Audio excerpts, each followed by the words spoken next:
Hello, everyone. Welcome to the Ophthalmology Business Podcast, where we help you develop your ideal practice with the help of other doctors and experts. The topics we cover include marketing, management, leadership, recruitment, HR, mindset, and more. I am Dr. David Lazar, one of the co-hosts of this podcast. Every listener to this podcast is welcome to join the Ophthalmology Business Academy at www.obacademy.org. Membership is on us, and it's our gift to you.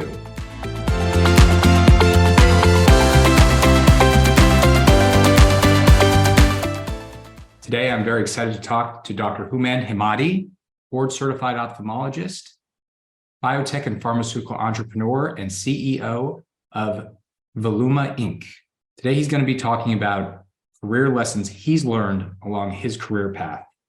Let's jump in. Houman, thank you so much for taking the time to talk to us today. I really appreciate it. David, thanks so much for having me on. So I thought a good place to start would could you just walk us through your education and career path? Because it's really unique, really interesting. And it seems like, without flattering you too much, at every step of your career, you've managed to kind of be at the pinnacle of that field. So I think we could all learn a lot about how you managed to do that and why you made some of the choices that you made. Well, David, thanks so much for asking. For me, I think, a lot of people I talk to assume that my move from, doing residency and fellowship and a postdoc, and then, from there going into practice and eventually ending up in industry after just a year of practice was something that was very deliberate. I have to say it actually wasn't. There was a lot of dumb luck and desperation involved. Kind of all throughout my training, people were predicting and insisting that I'm going to end up somehow on the entrepreneurial and industry side of things. And I was adamant that I wasn't, and that I was going to just be a practicing ophthalmologist, cornea specialist, seeing patients every day, doing some transplants and refractive surgery, et cetera. And that's really what I was confident I would do. And at every step, things started pushing me into a different direction. For fellowship, I was offered a cornea fellowship at Mass Eye and Ear, but there was a string attached, and that was that I go to MIT and do a postdoc for a year with Bob Langer in chemical engineering. And you'd ask why. He's the guy who created Moderna and dozens of other companies, and he's the guru of drug delivery. And so the thought was that I should learn how to deliver drugs, never thinking that I'm ever going to actually utilize it. And then, after I was practicing for a year, I had an opportunity to move back home to Los Angeles because my wife got a fellowship here and I needed a job.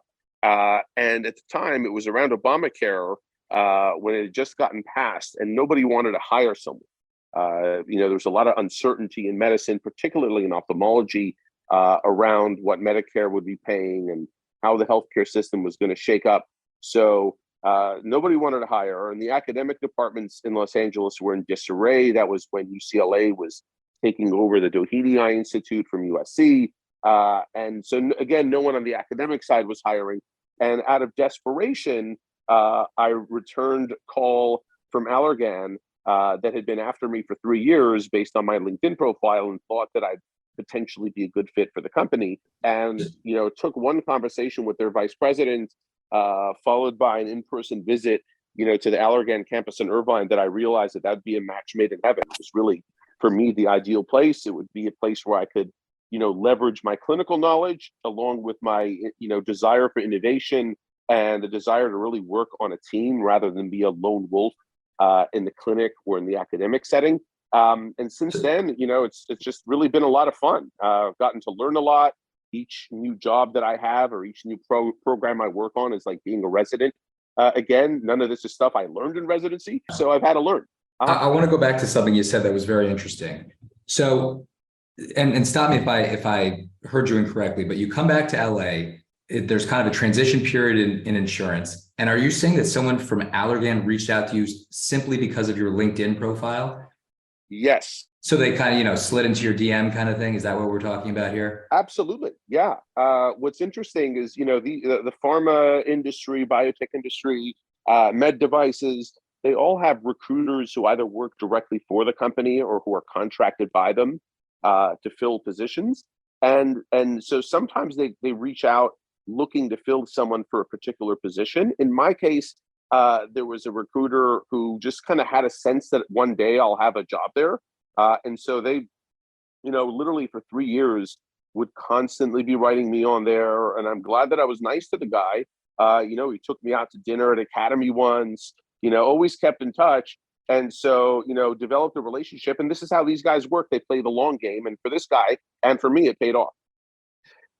So, I mean, I just think that that's so amazing because I didn't even make a LinkedIn profile until maybe year 3 or 4 into my private practice. And I do get constantly, different people messaging me and things. And I think it's tremendous value, but it seems like for you, it was, a career changing or at least career altering software. So I'm blown away. Do you think that you're the exception or kind of that a lot of people are finding jobs this way? No, I think there was dumb luck for me back then, because back then my profile, I actually admittedly only created a LinkedIn profile because back then if you didn't have one, they kept pestering you and emailing you saying, hey, people want to connect with you, create a profile.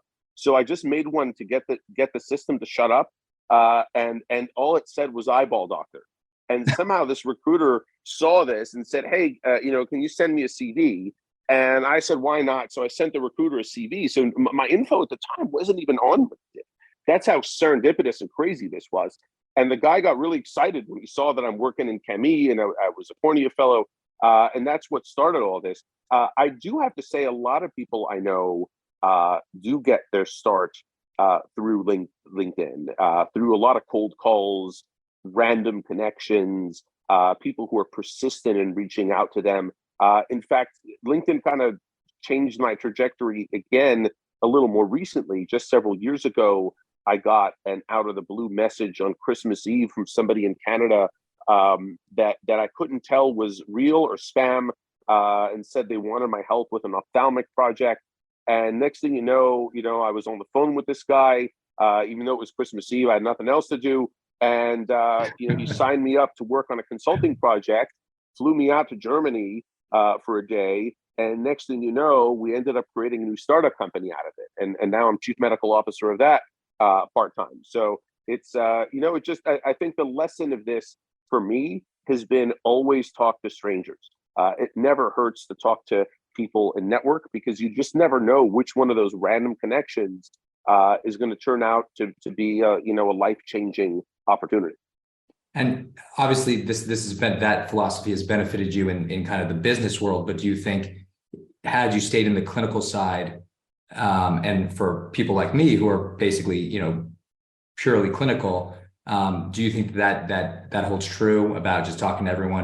Absolutely. Look, I was in practice, albeit briefly, and I still, was a volunteer faculty at USC, locally here in LA for several years. So, I think the concept of having a strong network is essential. For you as a retina specialist, for example, having a strong referral base, trusted ophthalmologists and even optometrists in the community is important. Having people in the community, who refer you, who aren't even, practicing physicians, who are just, regular people who know you or have heard about you, who've had friends and family who've seen you, they've seen you themselves. Those kinds of things are always going to be beneficial. And also, I think you need people who you can, reach out to for help. I don't think there's a single person in practice who doesn't, curbside their friends. And the more people the more people you can curbside, whether it's for a patient who has a weird uveitis, whether it's someone who's got some corneal problem after surgery or otherwise. I think it's, there are always benefits, whether in clinical practice or industry or anywhere else, to having a very strong trusted network. That's fantastic. So so I kind of stopped you at Allergan. You really went 180 degrees there from being a solo doc to working at a really big company. Is there any lessons or successes or failures during that transition of of again, being just a practicing clinician to working with a really big, I assume, bureaucratic kind of Yes. company? Yeah, it's funny that you say that actually, because it's one of those transitions that is very difficult unless you have people who are there holding your hand, supporting you, and really just making sure that you're surviving. Because and the nice thing is, I was hired by another ophthalmologist, Brett Schiffman, who himself had made the transition into industry many years, decades before, and has probably more approvals under his belt in ophthalmology for drug approvals than anyone alive. And so Rhett was a great mentor. He's the reason I went to Allergan, in fact. And my first day on the job, he called me into his office and he said, "This is going to be overwhelming. And congratulations, you're back to being an intern." I'm like, "What do you mean?" He says, remember how you felt as an intern your first night on call in the hospital? I'm like, "Yeah, I remember it well." He says, "You're about to feel like that again, starting today." I'm like, "You mean I'm going to cry?" He says, "You're going to want to jump out the window." He says, "Anytime you feel like jumping out the window, come into my office and we'll talk, because I've been there too, and I'll walk you through it." And he introduced me to a couple other ophthalmologists in the company who also were kind enough to kind of act as sounding boards and mentors to me. And one thing he taught me was that, look, you're not going to know a thing here, and so you're going to have to be in learning mode, and you're going to be learning directly on the job. And it's like learning surgery by being thrown into the OR without ever having operated or even seen a surgery before. And obviously the stakes are lower. You don't have someone in front of you who you're going to blind, but then again, you're creating products that are going to go into a lot of people. And so the beauty of the of the industry setting, however, is that you're not alone, right? Part of the beauty of that big bureaucracy is that I had to know my little part, right? I had to know how to, design a clinical trial, especially fine tune the inclusion criteria and the exclusion criteria, so we get people who really met the definition of the disease we were trying to treat based on the mechanism of the drug, right? And that I could do as an ophthalmologist, right? And some of the mechanics of trial design, I obviously had to learn from my mentors, but we had statisticians who handled the stats. We had people, who did clinical operations, who managed, actually executing the trial and finding the sites and, getting them started up. We had data managers, we had health outcomes researchers, we had commercial people who handled all the business side of things and the marketing. I didn't have to think about those things, right? The nice thing is, working in a team with all these people, I learned from them. So now I've absorbed a lot of their knowledge. I can speak their language, but I can never be one of them, right? But at the same time, working in that team setting is beautiful. And I think, to me, that's been one of the benefits of doing this versus practice, is that every day I'm on a team, and I'm never really working alone. Yeah, I mean, speaking from experience, although being a solo retina doctor in Los Angeles I love it and I wouldn't trade it for the world, it can be very isolating. So I totally agree with you. I want to transition just a little bit and kind of pick at your pharmaceutical background and clinical trial background. Since in the past 5 years, I could think, just without thinking too hard, of around maybe 4 or 5 retina drugs that have gone through FDA approval, hit the market, and for one reason or another have gone bust. Either there was some, I'm going to try not to name names. There's an implant. You're welcome to. This is public information. There's a sustained delivery implant for anti-VEGF medicine. There was a couple anti-VEGF injections that had some side effects that weren't really teased out during the clinical trials. Some medications in real life were found to be less effective than in the clinical trials. I'm curious, and again, this is just because I'm only 5 years out. Why do you think, is that normal? Are we seeing more of that? And how do you prevent kind of those things from happening? Because pushing a drug through FDA approval is exceptionally expensive. You wouldn't want to make that investment unless you think that once you got it through, it would be adopted and used. And so I'm curious of your thoughts on all that. Yeah, I'm glad you asked. And people ask that all the time. Is how in the world there's a drug that has causes so much inflammation in the case of one of the big companies' new anti-VEGFs, or how does a drug that can cause, vitreous hemorrhages and endophthalmitis, like a sustained delivery device, even end up on the market to begin with and marketed. And I have to tell you, these things were largely preventable and predictable in those cases. In the case of that delivery device that you're talking about, it was a company that didn't have sustained release drug. And so their only way of extending the life of their drug as it was going generic was to have something on the market until they came out with a longer acting drug, which they did later, but it takes a while. And so they wanted to bridge that with something, and they went and they acquired a technology from a local, ophthalmic startup run by an ophthalmologist that licensed them that implant and marketed it as more of a business thing because they have a stock, they're publicly traded, and they have to show investors that they're doing something. In the case of one of those anti-VEGFs that basically is no longer used because of severe inflammation, there were two things behind it. One is phase 3 trials, as much as they are large, and they're not that large, right? So there are maybe several hundred patients, maybe 1,000 patients. But if you have some type of side effect that happens in less than 1 in 1,000, right? Or takes maybe a couple years of dosing, which is beyond the length of the trial, or which may occur in kinds of patients who you aren't enrolling in the trial, all of a sudden you're going to start seeing those things pop up post-approval. And in some ways they're unavoidable.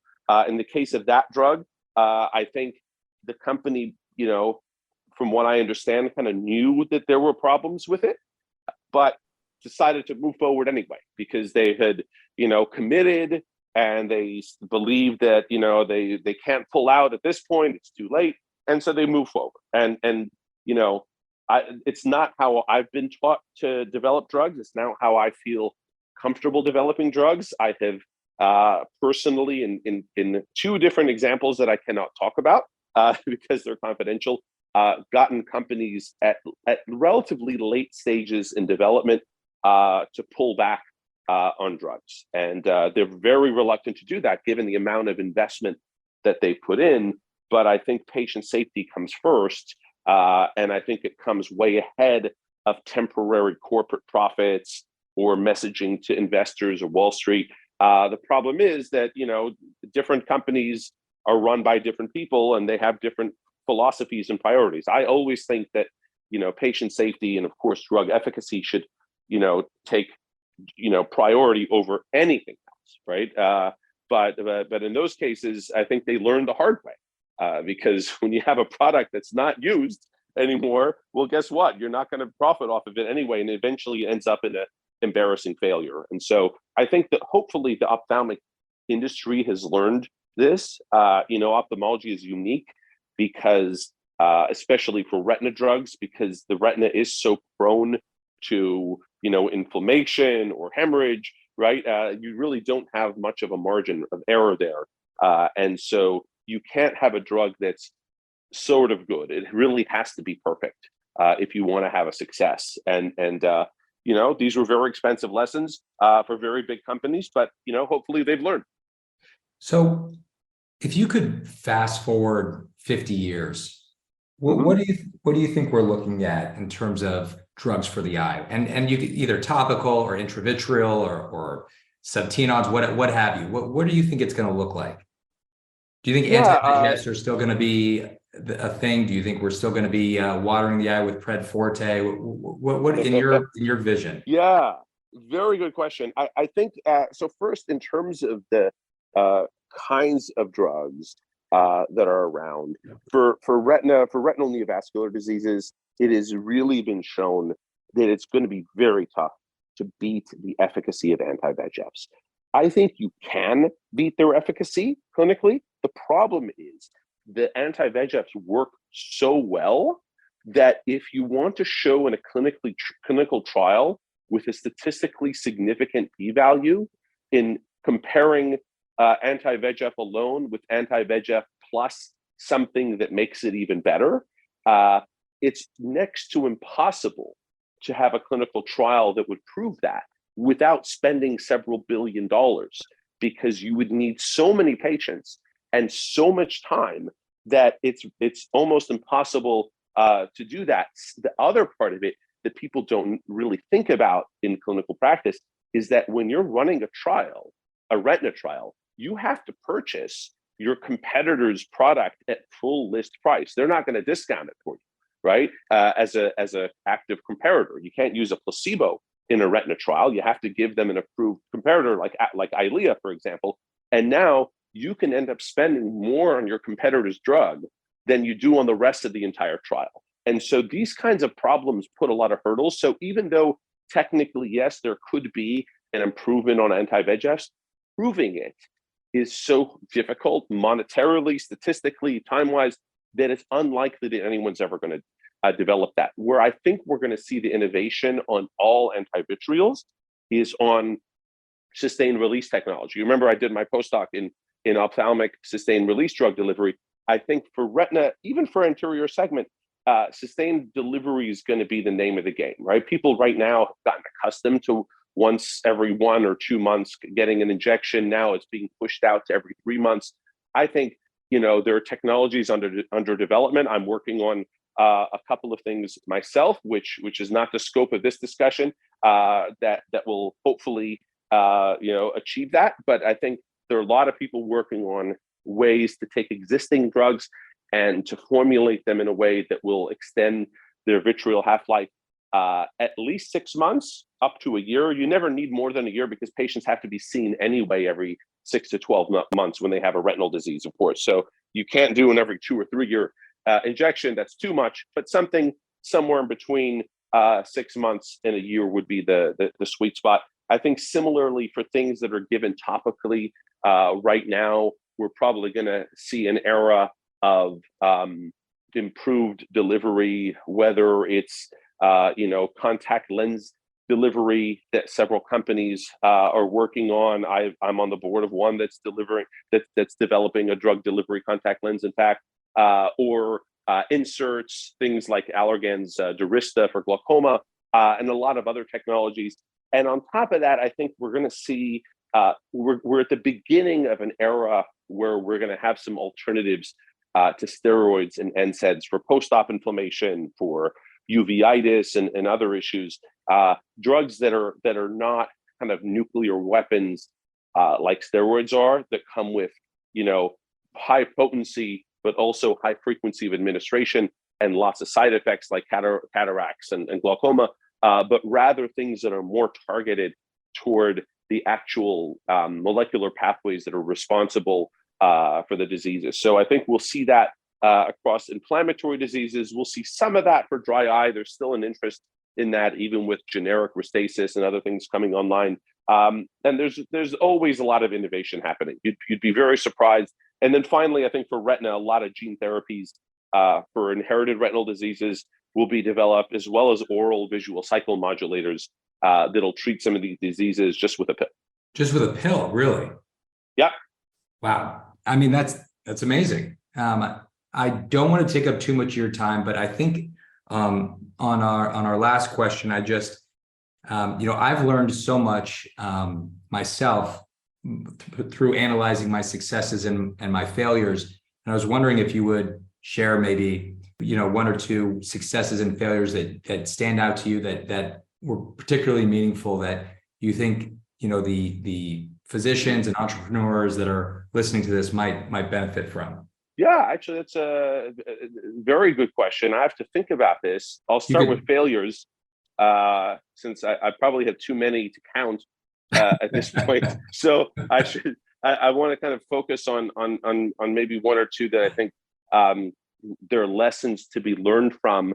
I think just in terms of my transition to industry, when I first got to Allergan, I think I was still hesitant to ask questions. I viewed it, I was kind of, oh, look at me, I'm a fellowship trained MD. I don't need to ask questions. And so there were a lot of times where I didn't, just because I didn't want to feel dumb or look like the junior guy. forgetting the fact that I was explicitly told to ask questions.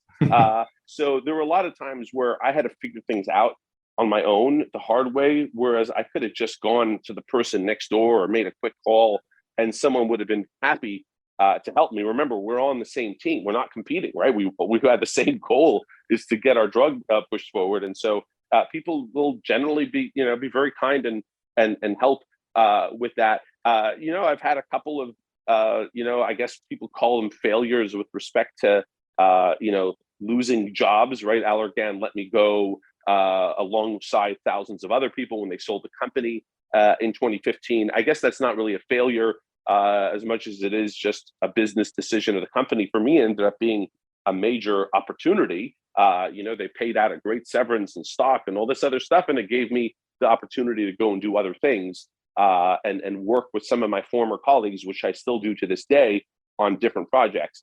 I guess in terms of success, probably so far, my two biggest have been founding Livation Pharma, where I helped invent a topical eyelid gel with oxymetazoline, the same active ingredient as Upneeq, to raise the eyelids in patients who have ptosis.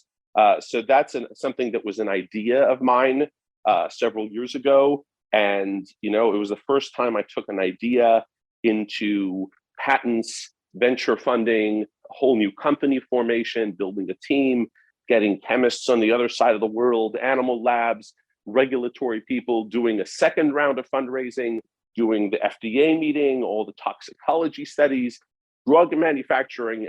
And next week, I'm proud to say we're going to be dosing our first patient in the trial. So that I'm very excited about.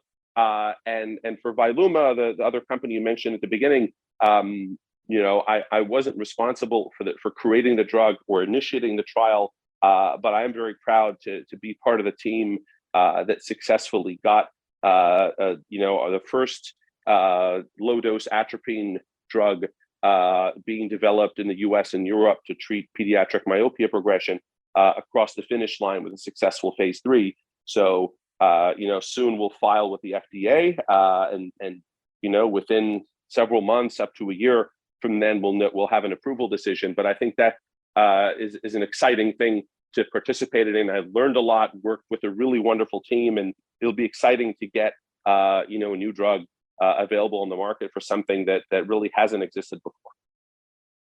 Amazing. Well, thank you so much, Dr. Houman Hemmati, for joining us today and talking to us. We really appreciate it so much. I want to take this moment to thank our listeners. We appreciate each and every one of you. We cannot do what we do without you. If you like our podcast, kindly share it with your friends on social media. Also, please don't forget to write a review on iTunes or Google Play. Your reviews will help other doctors and practice owners find us. Till we meet again, wishing all of you an amazing week ahead.